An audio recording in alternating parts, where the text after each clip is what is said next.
Hello बच्चों, आज के लेक्चर में हम लोग क्वेश्चन नंबर 12 से सॉल्व करने वाले हैं। देखिए, जो क्वेश्चन नंबर 12 है, 7 मीटर ऊंचे भवन के शिखर से एक केबल टावर के शिखर का उन्नयन कोण 60 डिग्री है और इसके पाद का अवनमन कोण 45 डिग्री है। टावर की ऊंचाई ज्ञात कीजिए। देखिए, अगर आप क्वेश्चन समझ गए और चित्र सही पूर्वक बना लिए तो आप क्वेश्चन को एकदम आसानी से हल कर सकते हैं। ठीक है, देखिए इसमें बोल रहा है कि 7 मीटर ऊंचे भवन। तो फर्स्ट तो हम लोग एक भवन बनाएंगे। यह एक भवन है जो कि 7 मीटर ऊंचा है। जो भवन होगा वो तो पृथ्वी पर ही होगा, यानी कि भूमि पर। ठीक है, आगे ध्यान दीजिएगा। शिखर से एक केबल टावर के शिखर का उन्नयन कोण, यानी कि ये जो भवन का शिखर है इसके ऊपर एक केबल टावर है।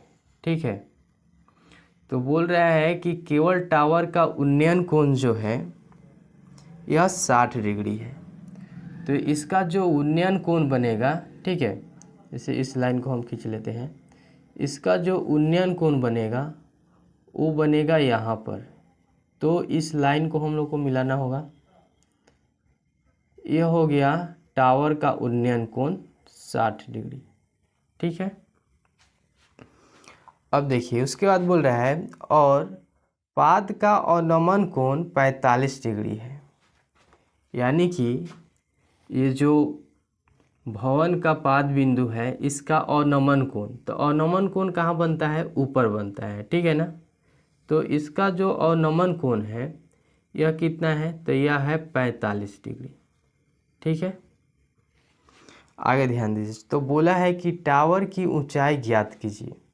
तो चलिए बहुत ही आसानी से हम लोग हल करते हैं। फर्स्ट यहाँ पे हम देते हैं ए बी सी डी और ई।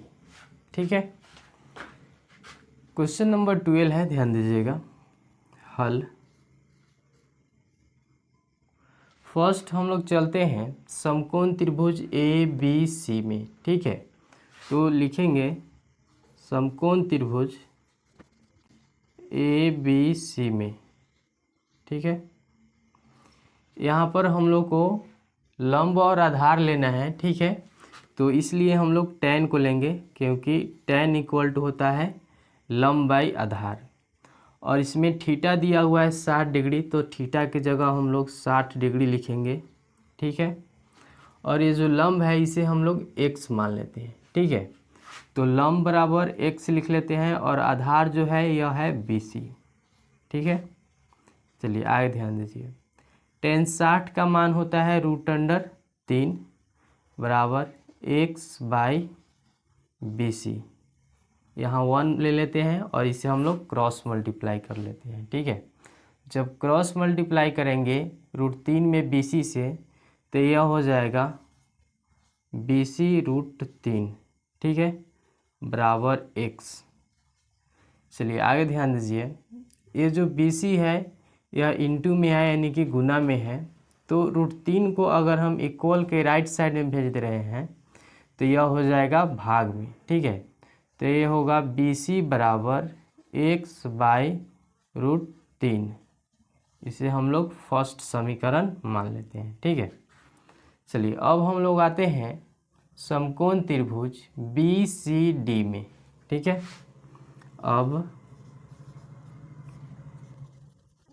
अब समकोण त्रिभुज BCD में BCD, ठीक है, इस त्रिभुज में हम लोग को देखना है। तो इसमें लंब हम लोग को पता है 7 मीटर और आधार भी हम लोग निकाले हुए हैं BC।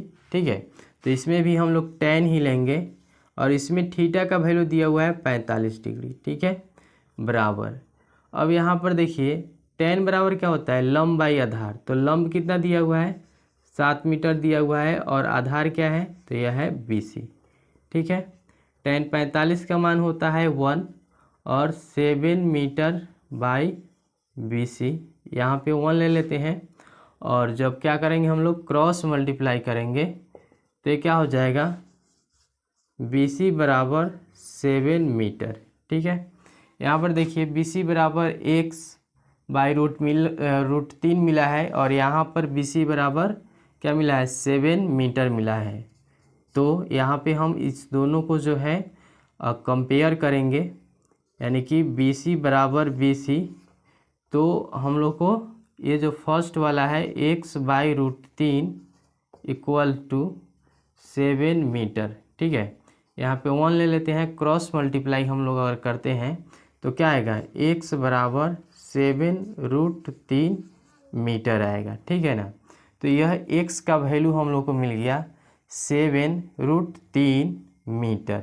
ठीक है, तो x हम लोग किसे माने हैं, AC को x माने थे।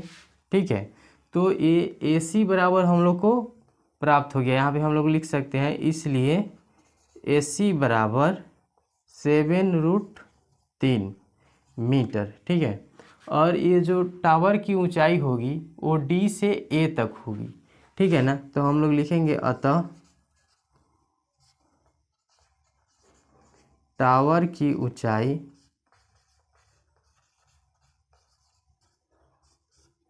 बराबर, टावर की जो ऊंचाई होगी वो क्या होगी, x + 7 मीटर होगी। इसे हम लोग x माने हैं और ये 7 मीटर तो है ही, तो पूरे को हम लोग क्या करेंगे, जोड़ देंगे।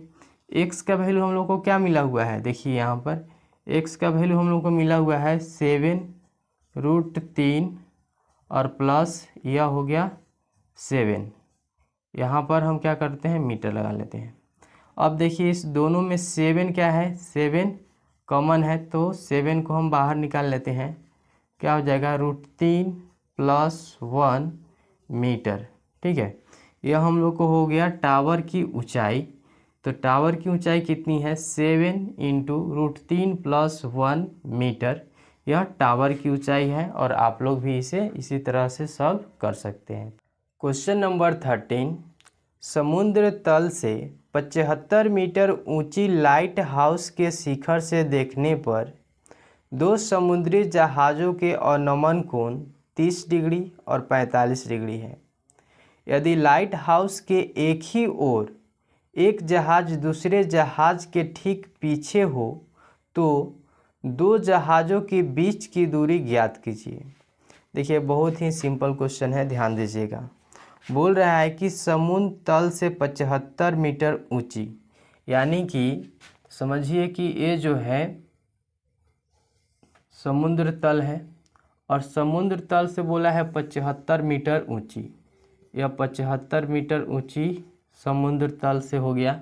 ठीक है, अब बोल रहा है कि यहाँ से देखने पर, ठीक है, यहाँ से देखने पर दो समुद्र जहाज़ों के अवनमन कोण, यानी कि अगर यहाँ से देखा जा रहा है एक समुद्र, यहाँ पर एक जहाज़ है। ठीक है, फिर यहाँ से देखा जा रहा है तो यहाँ पे एक जहाज़ है अगर, ठीक है, तो आगे समझिएगा। बोल रहा है समुद्री जहाज़ों के अवनमन कोण 30 डिग्री और 45 डिग्री है। तो अवनमन कोण कहाँ बनता है, ऊपर बनता है। ठीक है, तो इसके समानांतर हम यहाँ पे एक लाइन खींच लेते हैं। ठीक है, ताकि हम लोग अवनमन कोण का पता लगा सकें। अब देखिए अवनमन कोण जो है यहाँ पर बन रहा है, अगर फर्स्ट बोल रहा है कि 30 डिग्री, तो अवनमन कोण जो है यह दृष्टि रेखा है जहाँ से देखा जा रहा है और यह क्षैतिज स्तर है। तो दृष्टि रेखा और क्षैतिज स्तर के बीच में बनता है क्या, अवनमन कोण। ठीक है, तो यहाँ पर 30 डिग्री का अवनमन कोण बन रहा है। ठीक है ना, तो आप लोग को हम बताए थे फर्स्ट जब हमने 9.1 को शुरू किया था तो एकांतर कोण के बारे में बताए थे कि ये जो कोण है, ये कोण जितना होगा उतना ही ये भी कोण होगा। अगर यह 30 है तो यह भी 30 होगा। ठीक है, तो एकांतर कोण से यह 30 है तो यह भी कितना होगा, 30 डिग्री होगा। ठीक है, अब देखिए इस लाइन को भूल जाइए 1 मिनट के लिए। ठीक है, उसके बाद फिर ये जो है क्षैतिज स्तर और दृष्टि रेखा, अब इसको मानिए। ठीक है, तो अब इसके बीच का जो कोण बनेगा वो बनेगा कितना, तो वो बनेगा 45 डिग्री। ठीक है, इसी तरह से एकांतर कोण से ये भी कितना हो जाएगा, ये भी हो जाएगा 45 डिग्री। ठीक है, अब यहाँ पर ध्यान दीजिए, हम लोग नाम दे देते हैं ए बी सी डी। ठीक है, चलिए अब इसे हम लोग सॉल्व करते हैं, ध्यान दीजिएगा। हल, फर्स्ट हम लोग बड़े त्रिभुज में चलते हैं, ए बी डी में। ठीक है, हम लेते हैं समकोण त्रिभुज ए बी डी में। ठीक है, इसमें देखिए हम लोग को लंब पता है और आधार निकालना है। ठीक है, तो हम लोग tan को लेंगे, क्योंकि tan इक्वल टू होता है लंबाई आधार, तो tan ले लिए। और ये जो बड़ा त्रिभुज है, ठीक है ना, तो इसका कोण कितना दिया हुआ है, इसका कोण दिया हुआ है 30 डिग्री, तो यहाँ पर हम लेंगे 30। ठीक है, उसके बाद जो है लंब कितना दिया हुआ है, तो लंब दिया हुआ है 75 मीटर। और आधार कितना है, तो देखिए इसमें आधार नहीं पता है हम लोग को, तो BD लिखेंगे, BD बराबर tan 30 का मान होता है 1/√3 बराबर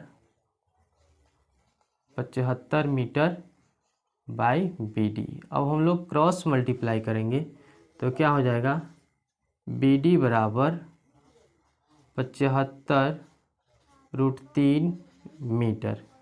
इसे हम लोग फर्स्ट समीकरण मान लेते हैं। चलिए अब हम लोग आते हैं छोटे समकोण त्रिभुज ABC में। अब समकोण त्रिभुज ABC में, ठीक है, तो इसमें भी देखिए हम लोग को आधार ही निकालना है और लंब पता है, तो इसलिए हम लोग tan को लेंगे और इसका जो थीटा कोण है वो 45 डिग्री दिया हुआ है। इसमें लंब कितना है 75 मीटर और आधार BC।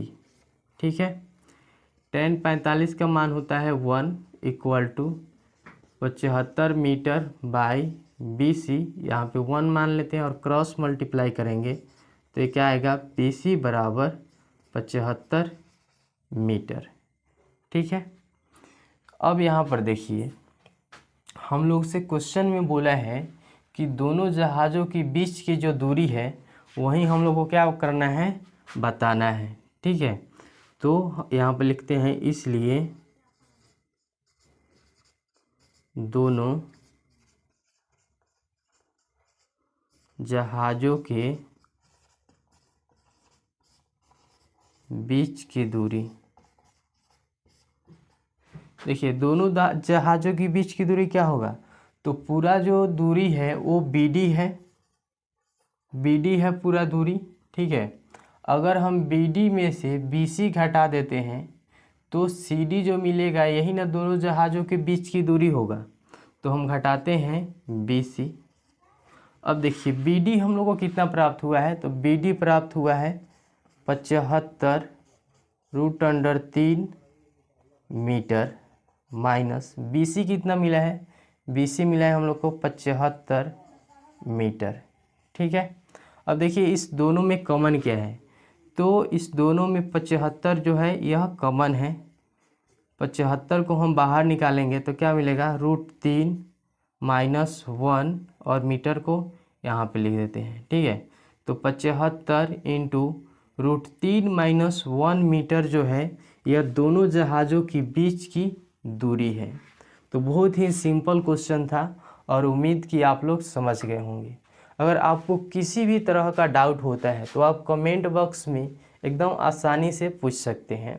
और आपको यह वीडियो कैसा लगा प्लीज़ कमेंट बॉक्स में ज़रूर कमेंट करके बताइएगा। थैंक यू सो मच, फिर मिलते हैं हम लोग नेक्स्ट वीडियो में।